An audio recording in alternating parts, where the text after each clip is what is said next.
I do believe we are now live. All right, so I'd like to say welcome to all of you that are watching right now, and welcome to those of you catching the replay. My name is Rashad King, and I am the facilitator of Infusing Activism into Writing, a story to screenplay writing workshop for writers who want to make their voices heard through their work and make something that lasts. This iteration is hosted by Butterfly Noir, a 501c3 nonprofit organization. Their mission is to provide opportunities for marginalized voices. Butterfly Noir provides free and low-cost educational workshops, programs, and consulting services for artists that help them develop and publish creative content. To learn more, please visit butterflynoir.org.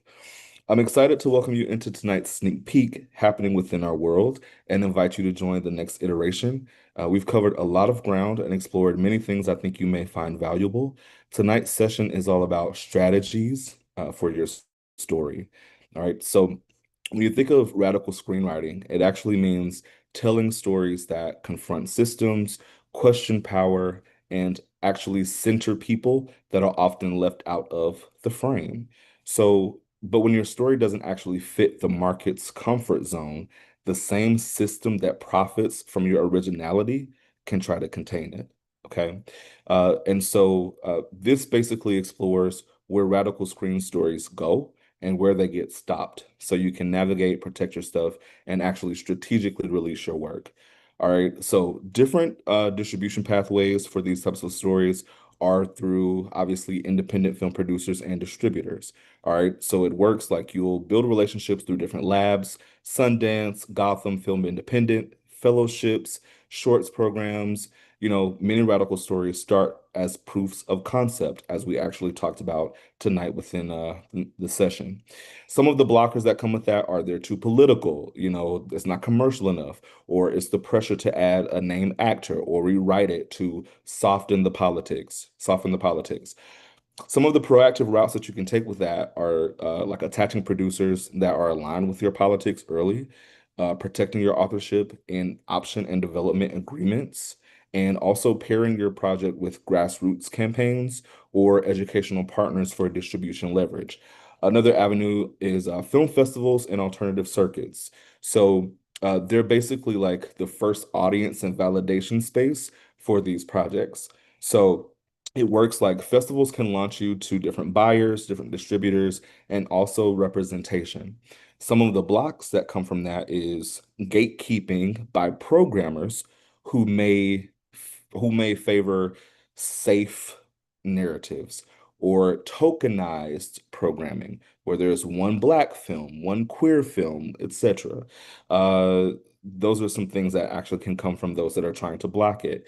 Some of the proactive routes that you can take with that, if you submit to different flagship festivals as well as mission aligned festivals. So there are different festivals that contribute and cater to different groups of people. So you can also use micro festivals and community screenings to actually build buzz before major submissions as well. All right. You can also create EPKs, which are electronic press kits, and you can actually send that out to different journalists and different people of the community so you won't be misbranded. Okay. Excuse me. Another platform or another avenue are streamers. So places like Netflix, Hulu, Amazon, Apple, Disney Plus, Peacock, BET Plus, Tubi. They need content, but they operate with corporate branding. All right. That basically they are expanding, their diverse storytelling. But again, there's that corporate tone management. So you have to be mindful of that as well. Some of those blocks could be, blocking the algorithm. There's no promotion. It feels too political. They may re-edit some stuff. There might be a lack of a marketing budget, and so on and so forth. And so ways to kind of get around that would be retaining creative producer credit, when possible, negotiating for marketing language approval, right? So you being able to say, this is how we need to say this because this makes a difference.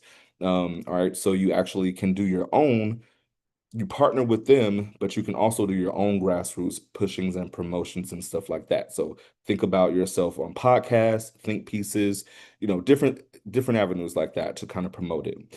All right, so then there's theatrical, museum, and alternative space screenings. So you have art houses, cultural centers, activist collectives, colleges, galleries, community spaces that show politically charged films. Okay, so some of those blocks, though, means that you'll have a limited reach, smaller budgets, difficulty sustaining, momentum from your audience. All those different things, can be a challenge, and ways that you kind of get around that is if you treat these screenings as like community activations. Okay, so you pairing that with a panel, Q&As, local fundraisers, those are different aspects. And also record those events and publish the events online for people to watch them. That extends your reach. Okay. Another avenue is advocacy and grassroots partnerships. So different examples would include something like Color of Change or GLAD or the NAACP Image Awards partnership programs, Planned Parenthood for things like that, environmental organizations, immigration justice coalitions, those different things. Some of the blocks for that though is the partners may try to steer your message to fit their specific campaigns. Okay. Now, the way that you kind of get around that is clarity again in what you're writing, so creative control stays with you. Build partnerships based on the shared values and not dependence. All right. And create post-screening discussions and post-screening discussion guides that actually align with your story's intent, that people can walk away with something in their hand and know what's going on. Okay. So again, the industry can block or erase a lot of this. And it's not even that a lot of times it's intentional, it's just that someone else may be hired to do a certain job and they have to hit a certain quota with certain things.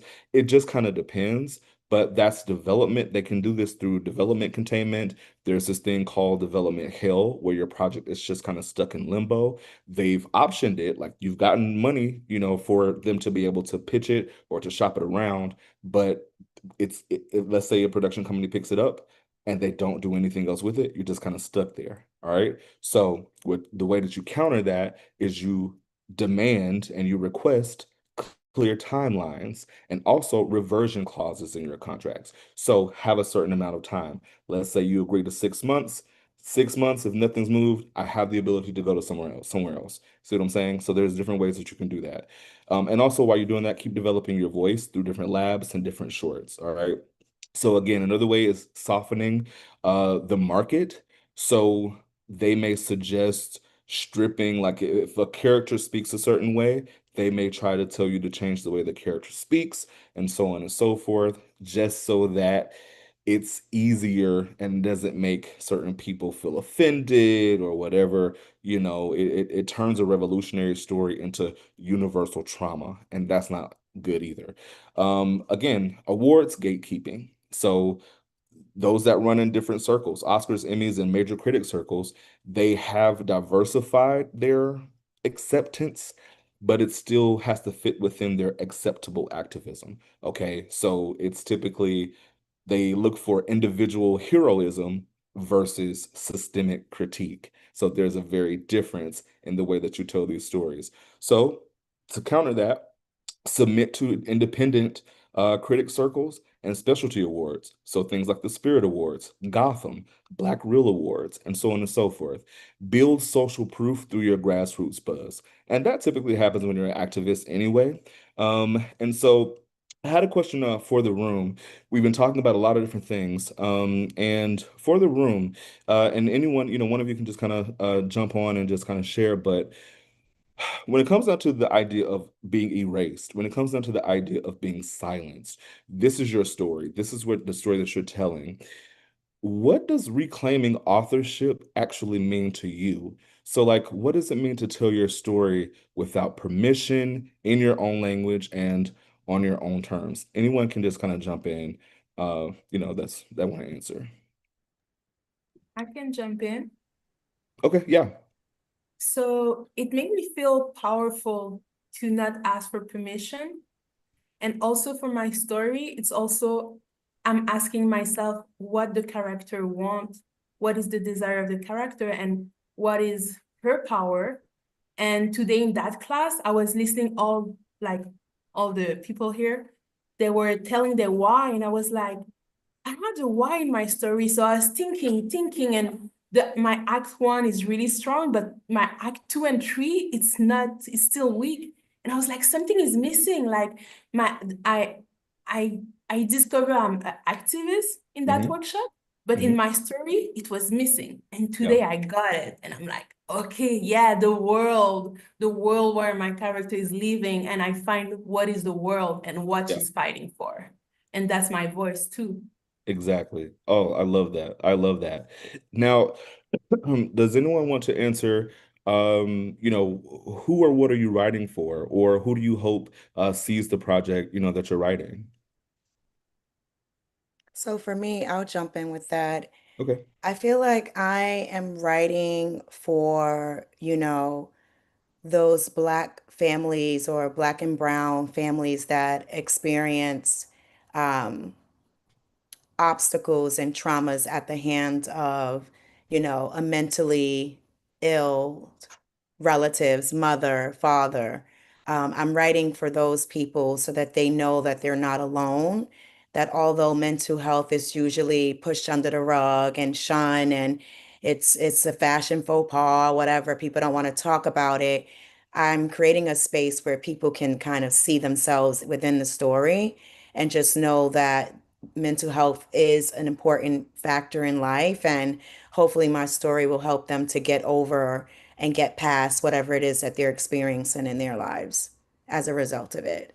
Beautiful, beautiful. Yeah, thank you for sharing that, Charlie and Trina. I appreciate it. Yeah, so as you all can see, this is what we're doing. Like we're literally in here doing the work, having conversations, really trying to make a difference in the world. Things that we're passionate about, things that you're passionate about, which again is why I am so sad that we missed you for this particular iteration of infusing activism into writing. And of course, we hope that you join us for the next iteration. And of course, don't worry, we'll be back with another live stream next Thursday night, which, by the way, is going to be our season finale, our final episode of this particular workshop. I'm so sad. I mean, you don't even understand. But yes, we've had a great time and we have so much more work to do.